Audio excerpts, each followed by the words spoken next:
How's it going, everybody? I'm Stella Chung, and this is the Weekly Fix, the show where we round up all the gaming and entertainment headlines you may have missed this week. The long-rumored sequel to the Nintendo Switch might be coming out next year, plus the PlayStation 5 is outselling the Series X 2-1. In the entertainment world, we discuss if the One Piece live-action adaptation can work, and Spider-Man Beyond the Spider-Verse has been delayed. Back in the studio, and you know what that means, it's news in time.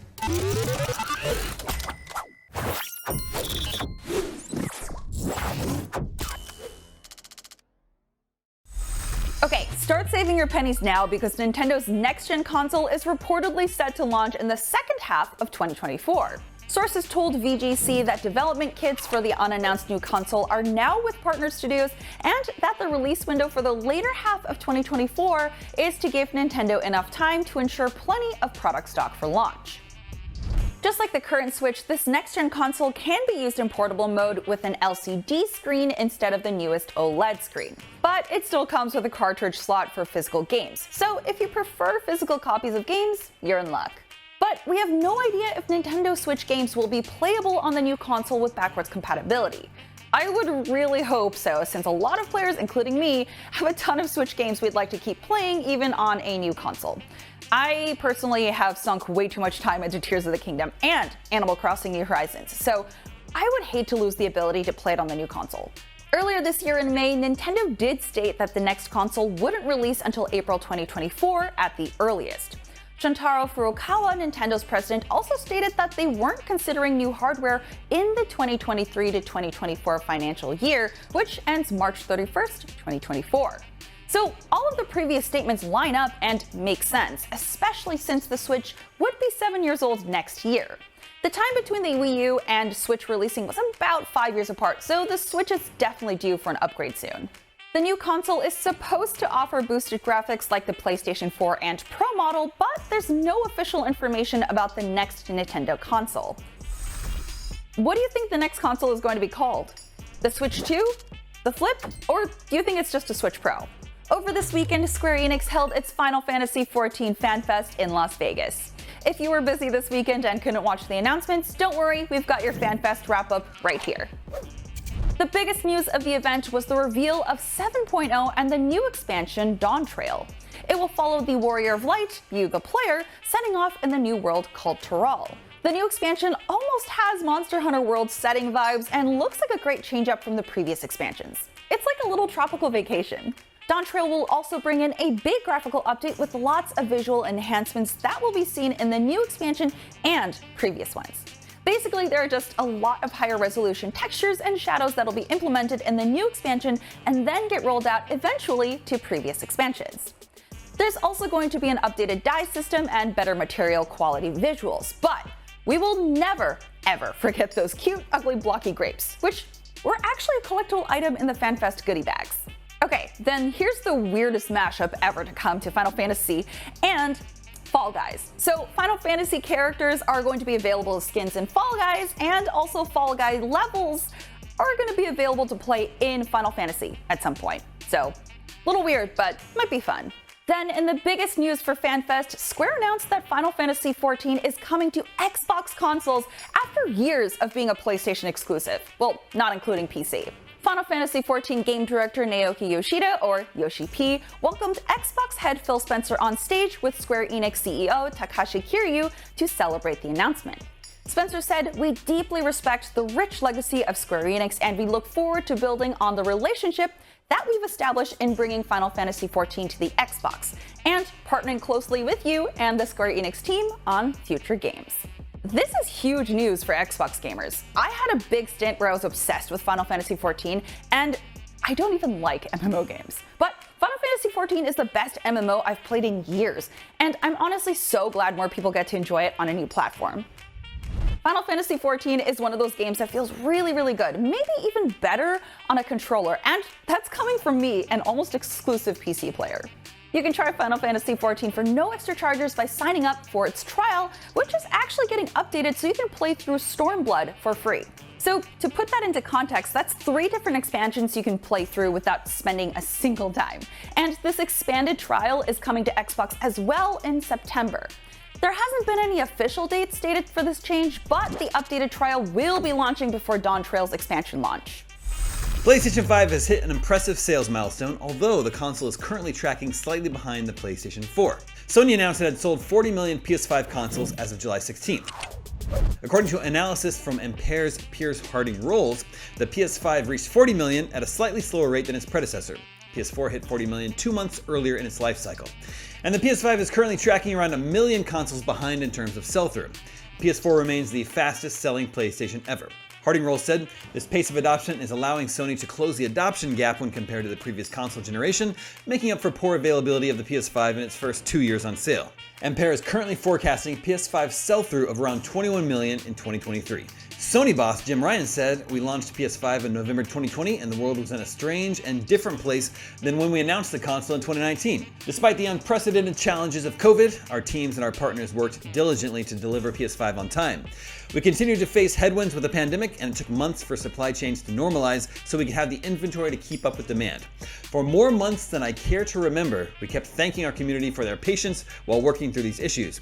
But now PS5 supply is well stocked and we are seeing that pent-up demand finally being met." Ryan said there are now more than 2,500 PS5 games available. Upcoming PS5 exclusives include Marvel's Spider-Man 2 and Wolverine from Insomniac, Final Fantasy VII Rebirth from Square Enix, and a Last of Us multiplayer game from Naughty Dog. Microsoft does not announce Xbox Series X and S sales, although last month it mentioned both consoles had an accumulated user base of over 21 million during a presentation at a games event in Brazil. Based on this data, PS5 is outselling Xbox Series X and S by roughly 2-1. Blizzard has told Diablo 4 players to stop using game-modifying software or risk their account suffering a permanent ban. In a message posted to the Blizzard forums, Diablo community chief Adam Fletcher made clear the developer's position on unauthorized modifications, many of which it said are used to cheat. Fletcher even called out one piece of software called Turbo HUD 4, which has proved a popular option among the community, especially hardcore players pushing against the outer edges of Diablo 4's endgame. The statement reads, "We are committed to keeping the world of Sanctuary a safe and fair place for all players, and our game security team constantly monitors for cheats and unauthorized modifications." All Diablo 4 players agreed to the Blizzard EULA as a condition of playing the game. The EULA explicitly prohibits cheating, bots, hacks, and any other unauthorized software which automates, modifies, or otherwise interferes with the game. This is important to player security as well as the game's long-term integrity. With that in mind, we want to make it clear that Turbo HUD 4, like any game-modifying software, is prohibited for use with Diablo 4. Players who install this kind of software will put their accounts at risk for disciplinary action, which can include permanent suspension. According to its website, Turbo HUD 4 adds a customizable overlay to Diablo 4. This lets you make changes to the world map, add aspect names to the character sheet, and configure plugins. You can also use it to reveal dungeon maps, add a missed items counter to the screen, and add a resource counter. While many of these features are considered useful quality of life changes Diablo 4 could do with in an official capacity, Blizzard's concern is that software such as Turbo HUD 4 can also be used for cheating in its always online game. It's an interesting statement in the context of Blizzard's philosophy for its other games. World of Warcraft, for example, has for many years let players use add-ons that modify the experience. And Turbo HUD 4 itself has been around for years, used by some Diablo 3 players to boost their play. Call of Duty has announced this year's entry in the long-running shooter series will finally be officially revealed in Season 5 of Warzone, which kicks off August 2nd. At this point, it's pretty safe to assume that the next installment will be Modern Warfare 3, continuing the reboot series that began in 2019. There have been rumors and leaks flying around for months, and Activision even acknowledged a logo that leaked a while back. But if you'd like to be there front and center for the proper unveiling, here's what the Call of Duty blog had to say. Drop into Call of Duty Warzone to experience the worldwide reveal for Call of Duty 2023 in a limited time event. Join the ranks of Shadow Company to take on Kanai forces to secure the chemical weapon threat before it's too late. Stay tuned to Call of Duty channels for more details about the upcoming reveal. So what's the Modern Warfare 3 connection? Well, Shadow Company played a major part in the story campaign for last year's Modern Warfare 2, which ended on a cliffhanger. The other big mystery right now is what the new installment means for the future of the Al Mazrah map, which launched alongside last year's Warzone 2.0. Will it get an overhaul, or will it get nuked entirely and replaced with something brand new? We'll have to wait and see. Gamescom 2023 is just a few short weeks away in Cologne, Germany, and Microsoft is promising big things for those going in person. Like literally big. Via a post on the official blog Xbox Wire, Microsoft has announced that their biggest booth ever will be on the show floor. There will be 30 titles playable at the booth, spread across more than 150 gaming stations. And fans will also enjoy presentations at a, quote, specially constructed 300-seat theater. That's pretty fancy. And what will you be able to watch in that theater? Well, how about a new Starfield presentation? Yep, that's happening at the show too. Speaking of Starfield, unfortunately that won't be one of the 30 games attendees can try. Same goes for the new Forza Motorsport. No game showcase has been announced for Gamescom yet, and it looks like games that will be there will be titles coming out this year or early next. So expect to see hands-on impressions from the likes of new Microsoft Flight Simulator content, Towerborn from the makers of the Banner Saga, the much-anticipated Stalker 2, Cyberpunk 2077 Phantom Liberty, Persona 5 Tactica, and a whole lot more. You can expect in-depth coverage of Gamescom 2023 right here at IGN. We're doing several days of coverage right from Cologne, Germany, starting Wednesday, August 23rd. Plus, we have special coverage of Opening Night Live on Tuesday, August 22nd. Don't miss out. Baldur's Gate 3 is just about to launch on PS5 and PC. An Xbox version is also on the way, but don't expect it before the end of this year. The reason the D&D RPG isn't hitting Xbox the same day as other platforms is because they're having a hard time getting the split-screen co-op working on the Xbox Series S. And Microsoft has a policy that any game that launches on the current Xbox consoles must have feature parity between the Series X and S. On Twitter, or X, I don't know anymore, the director of publishing at developer Larian Studios wrote, "Far from being exclusive, we have no exclusivity deal that prevents us from launching on Xbox. The issue is a technical hurdle. We cannot remove the split screen feature because we are obliged to launch with feature parity and so continue to try and make it work. We have quite a few engineers working very hard to do what no other RPG of this scale has achieved, seamless drop-in, drop-out co-op on Series S. We hope to have an update by the end of the year." So, if an update is coming by the end of the year, I wouldn't expect the Xbox version to arrive until sometime in 2024. As for the PC version, Larian Studios has revealed Baldur's Gate 3 has an install size of 122 gigs and that players can't preload any of it before the August 3rd launch. Also, early access save files will not be compatible with the full version of the game at launch, the reason being that, quote, so much has changed that it's really worth it to start afresh. The PS5 version will follow on August 6th. It's time to take a quick break. When we come back, Godzilla -1 gets some new promotional images, and can the Netflix One Piece live-action adaptation work? Find out after the break. Welcome back. The third Spider-Verse movie, Beyond the Spider-Verse, has been delayed indefinitely amid the ongoing Hollywood strikes. But first, let's discuss Netflix's recent trend of live-action anime and if One Piece can be the diamond in the rough. Well, it looks like Netflix is back at it again with its upcoming live-action One Piece adaptation of the anime and manga series. Now, of course, anime fans are a little bit skeptical when it comes to Netflix adapting an anime, as we've been somewhat let down with previous adaptations. But with what we've seen so far from its One Piece live-action series, this might turn the tides and straddle the grand line drawn in the sand of what fans think the streaming giant is able to pull off. And speaking with actor Inaki Godoy, who will be taking on the role of Monkey D. Luffy in the live-action adaptation, he told Games Radar how he pitches the show to people to calm any fears diehard fans might have. Quote, "Well, the show is made by people who love One Piece. We love the manga, we love the anime, we think they're great. And the only thing we want to do is honor that and get more people into it.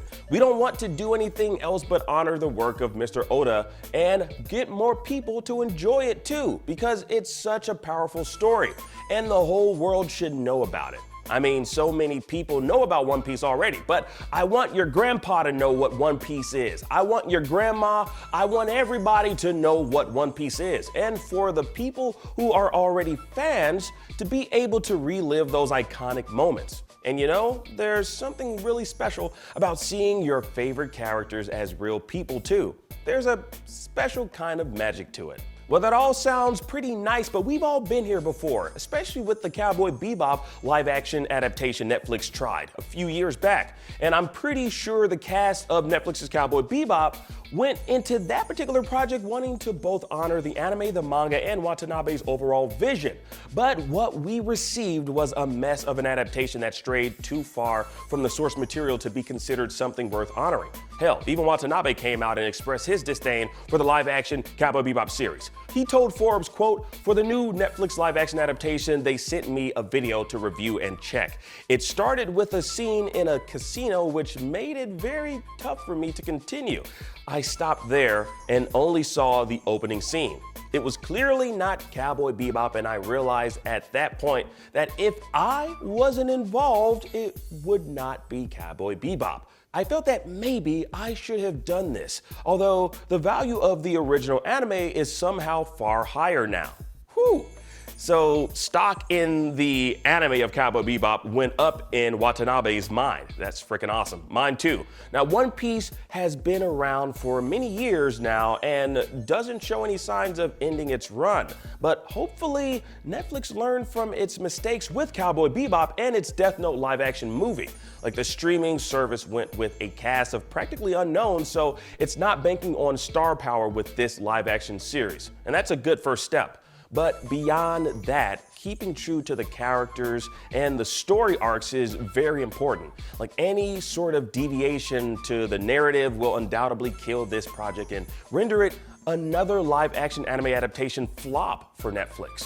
Now, based on the trailers we've seen so far of One Piece, stylistically it looks promising, but the majority of the folks online said the same when we saw the teaser trailer of the live-action Cowboy Bebop series that had a very unique style to it and played out similar to the Cowboy Bebop anime series intro. And that particular style did not carry on over to the live-action series. So it was just to get us all hyped, which, you know, I guess is good marketing, but it's also false advertising. Now, hopefully Netflix's One Piece will surprise us all when it drops August 31st.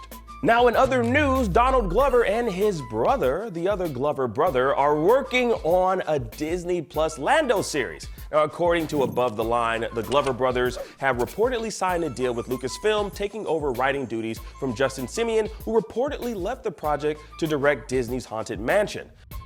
Now, speaking to the director told the outlet the state in which he left the Star Wars project. Quote, "I certainly poured my heart and spent a lot of time working with them to put together a really great show. It feels like everybody loves it, and I was told we had to put a pause on it because of scheduling. And the next update I got was in 2020, some years ago, so I don't know. I have no idea what's going on with it." Well, good news for you, Mr. Simien. We do, as both Donald Glover and Stephen Glover are now handling the project, but with the ongoing writer strike, the project is currently on hiatus. And it's also safe to say that we'll be seeing Donald Glover reprise his role as the young Lando Calrissian, doing his very best impression of Billy D. Williams. And we got a brand new look at Godzilla in all his glory and new images released by Toho from Godzilla -1.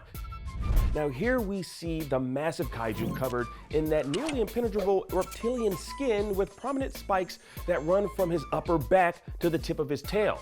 Now, looking at his legs, they're kind of reminiscent of Shin Godzilla, which is no surprise. But our boy just keeps getting more and more dummy thick with every iteration.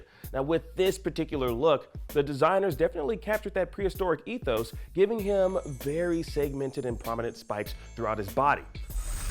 Now, I personally can't wait to see this design done in action figure form so we can really analyze the details in person. And I get to play with an action figure. I love toys. Anyways, as for Godzilla -1, the film takes place after the devastating events of World War II, which unfortunately set Japan back, which could be why the film is titled -1, as it can be surmised that Japan was put in the negative following World War II. Now, we also received a brief teaser trailer for the upcoming Godzilla movie a couple of weeks back, which set the picture of a post-war Japan. Now, Godzilla emerges to add to the destruction that took place during the devastation caused by the effects of nuclear warfare. Now, fans might be both excited and surprised to see we're getting Godzilla -1 just a year after it was announced last year on Godzilla Day, November 3rd. Now, November 3rd, 1954 was the date the original Godzilla film made its way onto the screen. Now, it's been a while since we've seen Toho's iteration of Godzilla, as the last time we saw this particular version was in 2016's Shin Godzilla. And even that movie was long overdue, coming 12 years after 2004's Godzilla Final Wars. Now, what Toho has planned for Godzilla moving forward after -1 should be promising for fans who want more of the massive monster. Now, Toho has been laying the groundwork for more Godzilla movies since 2021, speeding up the kaiju shared universe it has in development. Now, this will be separate from what Legendary and WB are doing with Godzilla Kong Monsterverse, that whole thing over there, so don't expect any tie-ins to happen. More on what Toho has planned. Now, the man in charge of the Godzilla wing over at Toho said back in 2018, quote, "After 2021, we're thinking of a potential strategy that releases Godzilla movies uninterrupted at a rate of every 2 years, although there is a preference for a yearly pace as well." The future of the series and its forwarding developments are very conscious of the method of shared universe. Godzilla, Mothra, King Ghidorah, etc. could all share a single worldview, much like a Marvel movie where Iron Man and the Hulk can cross over with each other. But diehard fans of our big boy know that isn't anything new. Now, we've seen Godzilla face King Kong in 1962's King Kong vs. Godzilla, that giant moth in 1964's Godzilla vs. Mothra, Rodan, who first appeared in 1956's Rodan, and then in 1964's Ghidorah, the three-headed monster. All films that seem to be leading to some sort of shared kaiju universe. But it'll be interesting to see these battles play out in modern times with the advancement of technology beyond dudes in big-ass rubberized suits. Godzilla -1 hits US theaters December 1st. Our next story, the late George Romero's final zombie flick, Twilight of the Dead, is looking like it'll see the light of day. Now, Roundtable Entertainment will be financing the movie with the script already completed based on work Romero had done on a treatment for the film before his passing in 2017. Now, casting for Twilight of the Dead took place before the ongoing actor strike, with the production team hoping to start filming later this year. Now, Suzanne Romero, George Romero's wife, told the press, quote, "I'm delighted to be joining forces with Roundtable to bring the eerie evolution of Romero's universe to the screen. Roundtable impressed me with their long-term and deep love of George's work. I believe they have the vision to produce the best version of this movie that honors the Romero legacy. I can't wait to start filming." And honestly, we can't wait to see the final product, which is being billed as the final chapter in Romero's Living Dead saga, which first rose from the dead back in 1968 with the cult classic Night of the Living Dead. Now, Dawn and Day of the Dead are my two all-time favorites from him personally, but I'd love to know which one of his films is yours. Are there any Land of the Dead lovers out there? Comment down below and let's discuss. Now, it looks like it's official, true believers. Spider-Man Beyond the Spider-Verse has been delayed indefinitely. Now, Sony Pictures has jumbled up a bunch of its movie release dates, pushing films slated for release this year to sometime in 2024. But where movies like Kraven the Hunter got bumped to August 30th, 2024 from its initial October 2023 release date, Miles and his Spidey friends haven't gotten a firm release date at all. Now, according to Variety, the cast of the animated film weren't able to complete VO recording before the initial March 29, 2024 release, and with the ongoing writers and actors strike, it's up in the air when they'll be back in the booth to record. But it goes a lot deeper than that report. It's been rumored that animation on Beyond the Spider-Verse hasn't even started. Now, in an interview conducted by Vulture, an experienced artist who has apparently worked on big budget animations for various studios claimed there's no way Sony Pictures will hit its 2024 release date. Now, the interview was apparently conducted in May, a month before the release of Across the Spider-Verse, with the artist saying, quote, "They've announced that Beyond the Spider-Verse will be released in March of next year. I've seen people say, oh, they probably worked on it at the same time. There's no way that movie's coming out then. There's been progress on the pre-production side of things. But as far as the production side goes, the only progress that's been made on the third one is any exploration or tests that were done before the movie was split into two parts. Everyone's been fully focused on Across the Spider-Verse and barely crossing the finish line. And now it's like, oh yeah, we now have to do the other one." Whew. Now, the artist who spoke with Vulture remained anonymous for obvious reasons, so we'll have to take that with a grain of salt. But given the way things have shaken out with Beyond the Spider-Verse now being removed from Sony Pictures' upcoming release calendar, well, there might be some validity to that particular person's claims. Now, elsewhere in the Spider-Man universe, we've got a release date for the third Venom movie, which is still untitled, but is now slated for a July 12, 2024 release date. And to be quite honest with y'all, these dates could change depending on the strikes. But the fact that Beyond the Spider-Verse doesn't have a release date leads us all to believe that the sequel isn't as far along as it seemed. Now, first off, it's really ambitious to think you can release an animated film a year later when animation supposedly hadn't even begun. And as an audience member, this really stings as we pretty much watched an unfinished movie that was billed originally as a two-part film. Now, you think Sony Pictures would have been working on both at the same time, then create a rollout plan when both films are already completed so that there's no interruption in its release schedule. So I'm inclined to believe that anonymous source that Vulture interviewed about the Sony Pictures animation team focusing primarily on Across the Spider-Verse before moving on to Beyond the Spider-Verse. And now that the film has been removed from its upcoming release schedule, this will buy the animators more time to work on the second part of the film. Now, who knows how long we'll have to wait to see this next one. It's a bummer, but you know what? We have no choice but to wait. Now let us know your thoughts on this down below, and let's discuss. I'm Stella Chung, and that was your weekly fix. We'll be back here next Saturday with more of the biggest gaming and entertainment news of the week. See you then.